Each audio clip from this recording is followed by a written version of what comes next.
My name is Gavin Evans, and this is my review of Selfless.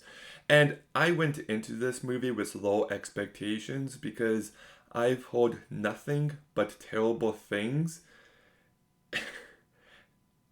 And it's weird because I ended up being both surprised and disappointed with this movie at the very same time. So let's begin talking about the performances. And I think Ryan Reynolds does a perfectly fine job. It's nice to see him not do his Deadpool shtick, but at the same time, I wish he had a bit more material to work with. It's just a serviceable performance. Ben Kingsley, I think, is awful in this movie. Like, so much of the movie relies on him establishing his character at the start, and there's just nothing about him that stands out. So, as a result, the movie lacks a certain bit of nuance. So, I was not impressed with his performance.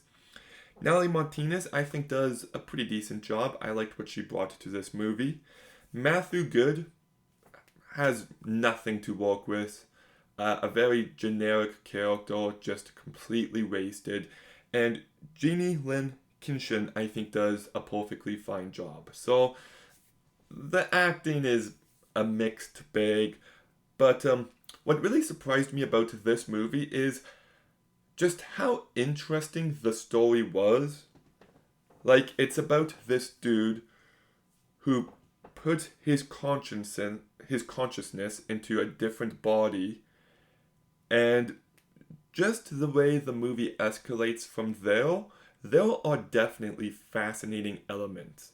And the movie explores self identity in a very unique manner. And I do think there's an angle of this movie that is psychologically effective about this guy who is now in a different body, potentially on the verge of losing himself entirely. Like he's facing death in a completely different way. Like, there is some great substance here. My issue with this movie is that it should have been a campy horror movie that's really out there, but instead it's just a generic sci-fi action movie. Like, I'm surprised that this movie is directed by Tarsem Singh because, love him or hate him, his movies have lots of style, and this movie just has none.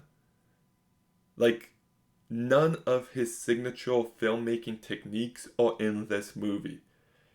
And I don't know if it was a him decision, if it was a studio thing, but it's just baffling while you're watching this movie. Like, the entire time I was reminded of a recent movie called Suitable Flesh, where characters are swapping bodies and it's very dark and sinister, but also kind of weird and funny. And it's just a completely bananas movie, and I would have liked something of a similar approach here because Suitable Flesh is a very good movie, and this movie is on the verge of being a good movie, but it just never gets there. Like, you needed something extra. Like, even if whenever they're transferring bodies, if like they show that in a spiritual form or whatever, or if they just did anything to elevate this movie. It's like they had a good story and they went out of the way to make it as generic as possible. And it really bums me out because while I was watching this, I'm like, I want to love this. And there are some effective moments, but it's just too bland and generic with some of the most mediocre, forgettable action you'll see. And in the end, I was just left disappointed at the wasted potential of Selfless. So I'm going to go ahead and give it a 4 out of 10. Like I said, surprised with the potential of this movie, but disappointed by how much of it is wasted. But have you seen Selfless? What did you think about it? Let me know in the comments down below. Make sure you like, comment, subscribe. Stay tuned for more videos soon. And Gavin,